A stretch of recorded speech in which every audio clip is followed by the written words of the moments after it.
What is up, you guys? It's92 here, bringing you a review for Dead Rising 4. Now, Dead Rising 4 is a very interesting game that I've played each of them. I love each of them for specifically different reasons. But in this review, we're going to talk about one. This is the Frank West story. That's basically what Dead Rising is. So it's like he was in all of them except for 3, but the only ones that truly focused on him was 1 and 4. So this is Frank West's final story. You see how it pans out. This is the conclusion for this specific character. Now I don't know if there's going to be any more Dead Rising games, because again there's potential, because there are 3 other technically I guess it's 3 other protagonists if you did the co-op for the other game. So what I'm going to be going over is the highs and lows of the game. Like I said, there's a return to form for Dead Rising and Frank. And for a 52-year-old, Frank looks better than the original Frank. Just saying. Like, he seems to be in better shape and has better hair. Just saying. And he's funnier. Though he's not the same voice. And I know a lot of people had a problem with that. I don't have a problem with that. I don't usually have problems when they change the voices. But, yeah. This game is a really, really interesting... kill them with anything on the floor, including the kitchen sink. You can kill people with any and everything in this game. You can kill them with katanas, you can kill them with knives, you can kill them with pepper meals. Like, who's going to kill a zombie with a pepper meal? You can if you want to. And you have tons and tons of weapons that you can make. And the map is absolutely expansive. So, as I'm showing on the screen now, you can see how large this map is. This is showing completely the whole thing of Willamette. And this is the, I guess, like your normal floor, just because there's 3 floors. There's to this whole map. There's the basement, which is in the basement and tunnel system. Basement in the mall, tunnel system out in Willamette. Then there's your above ground, which is mostly in Willamette. I'm pretty sure it's just the mall, which is the mall's main floor and top floor. Most places don't have many floors, more floors than that. So yeah, now we're going to talk more about the skills. The skill trees are great and they're expansive, and there are a lot of skills, but for me, I didn't really see many things going on with them. Because like I said, the trees themselves, I've said it while I was doing all the gameplays, that there's no big payouts for any of the skill trees. And like, some of the skills you can find are in like the magazines that you can pick up, like 1 or 2 of them have really good skills in them.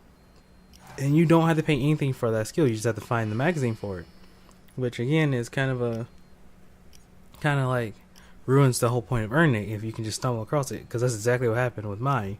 So as you can see, I go through all the skills here, and I'm showing you the last ones just so you can get a better picture. So like, you just end up picking a bunch of different skills that you think you may need, and the ones for like guns, the skill tree for guns is practically useless. All you can do is get bigger. You'll get critical hits more often and more ammo for each weapon. The only skills worth getting in this game are 1, the more like you can carry more items, and 2, more health or stamina. And then there also is the 1 building skill, but you can get that early on. Is the first skill you get, where you can build things faster, and if it's not that one, it's one you can build with things that are around you in the area. And there also is supposed to be like a stealth like way into this game, and also I'm also showing you the multiplayer. But like I said, the stealth thing isn't really a big deal. But in multiplayer, you find you do trials. Same thing as with the magazine that you can find in the normal campaign. You can do it in here. So in here, you have to earn these, and they do have campaign related rewards.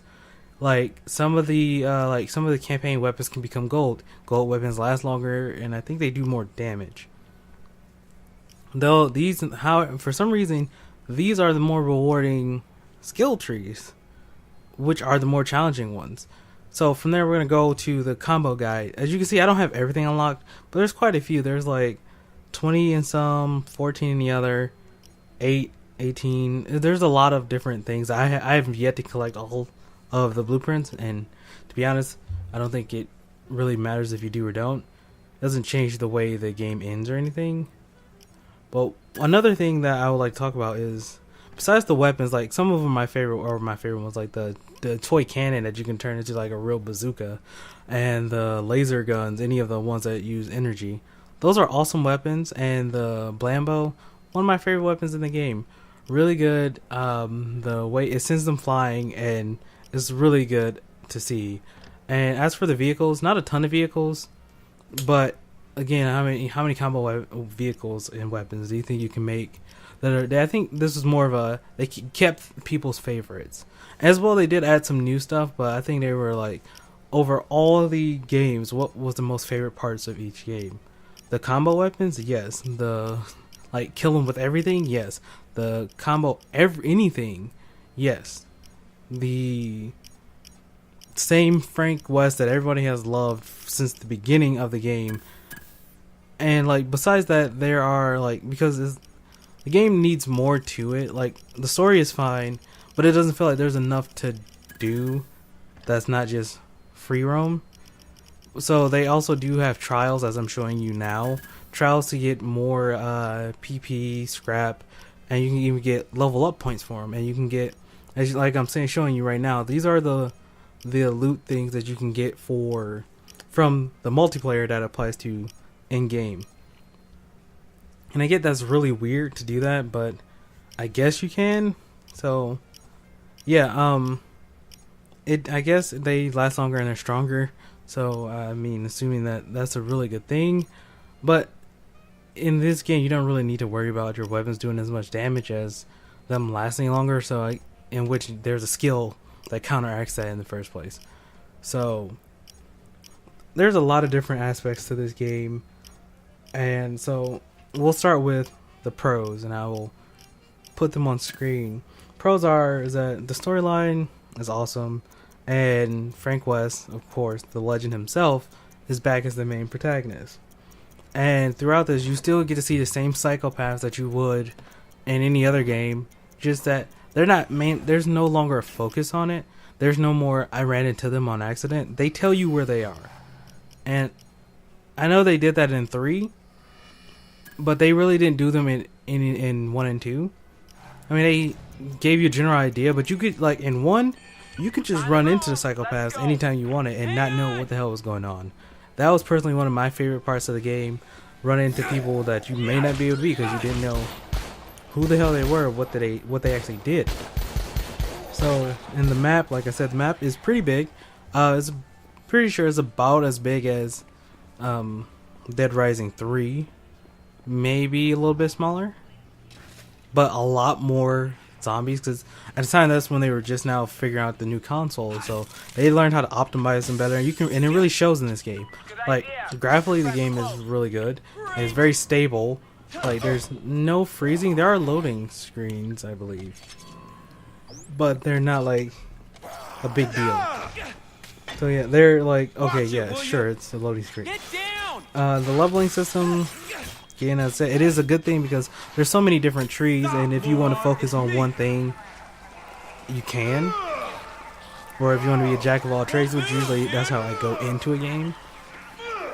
But then that's also, the leveling system is also the con, which I just mentioned, that there's no major payoffs for leveling up all the trees. You don't get anything special. You get like, oh yay, bonus something, but not like, this is the skill I've been trying to get the whole game that made it worthwhile. You don't get that. And so, it kind of threw me off. Because I was like, oh, look at all these skills. And then, as soon as I start loading up the game, look at the skills, it was like, none of these skills are final skill level. These are just, oh yeah, these are just cool skills. Like, in Dead Rising 3, they did a really good job of the last skill. Usually, like, the last skill unlocked everything of that tree, or something of that effect. Like with Nick, you could unlock the part where you got all the blueprints, and that was like one of the last skills you can get in the skill tree. Once you got that, you unlocked every blueprint for vehicles, or you can use any weapons. You can combine any weapons to make any other weapon, as long as it's in the same category. Those are the kind of skills I'm talking about. I'm not talking about like, oh, the God mode, this makes the game unfair. No, I'm talking about let's do what Dead Rising always has been, like make that last skill that much more like in scale larger, that makes people want to go straight through one tree or pick another, because you don't have to in this game. No matter what you do, it's like the game is going to turn out the same, and like your character isn't going to be any more unique than any other character.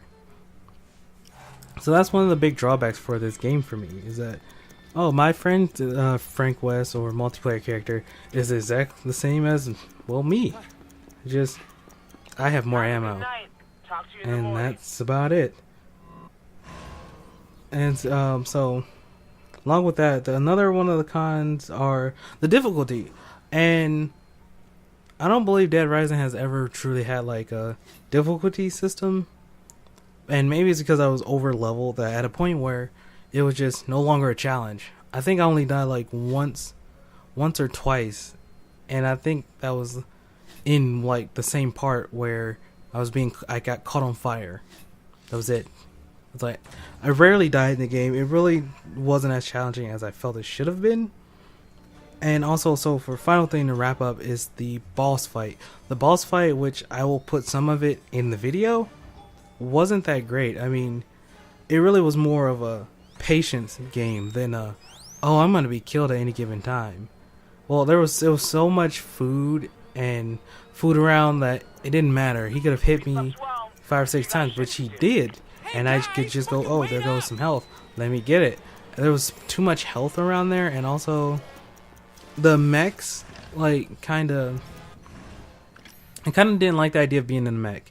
And the reason why is that because in the end, my character was better than the weapons I had on Frank were better than what I could have done in the mech. If I wasn't in the mech, I would have killed him that much sooner. It's like they made you be in the mech to make you feel awesome and powerful, but it didn't, because the final boss is just as strong as you.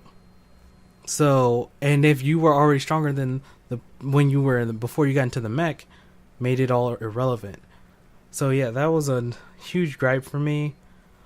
I wish there was a way to bump up the difficulty for that, because that really, it was very lackluster for a boss fight.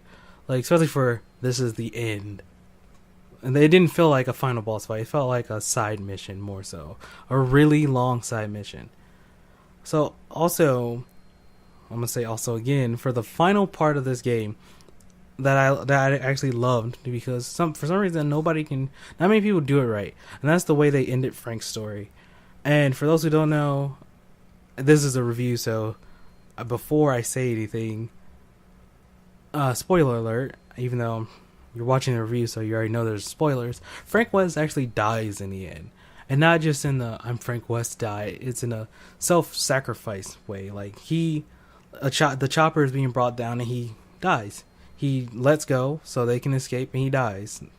That's how the story ends. And usually you feel some kind of way about that, but I was like, yeah, that's how he should go out. Like, because through all the games, Frank West is portrayed pretty much like a piece of shit, a selfish, self-centered sociopath to a degree. And for him to, like, in the end, his final thing that he does is give up his life, it kind of like, yeah, I can see that happening. Like, a lot of people have messed that up with certain characters. They left too many loose ends, and with this, there is no loose ends. It's just Frank West dies to save the people, save his student and Brad. There you go. Nothing more, nothing less, with no loose ends. So yeah, guys, that's gonna wrap up this review for me. Oh wait, nope. Final score. Let me do that first before I wrap up. You might want to know the score. Final score for this game, I'll give it an 8 out of 10, and that's mainly because, again, they needed more challenge. It needed better skills for you to feel like you actually earned something, not just this gave me 75 points more health, or this made me run 25% longer, or something or other. And that was one of my biggest pet peeves the whole time. because I was just arbitrarily picking skills at one point, and I'm pretty sure I may have said it a few times while in my Let's Play. So I hope you guys enjoyed this video, and if you want to see more reviews on this channel, just be sure to leave your comments down in the comment section down below, and I will try to get as many of them as possible, because usually I don't review games as much as I should or want to, because of how long it usually takes me to do all the recording and stuff for the game. So if that's what you guys want to see, just say so by leaving a like, comment, subscribe if you're new to the channel. Our next review will be Final Fantasy 15 once that game finishes up, which I'm already done and it's uploaded to the channel. It just hasn't come out yet. So yeah, hope you guys enjoyed. I'll see you guys next time.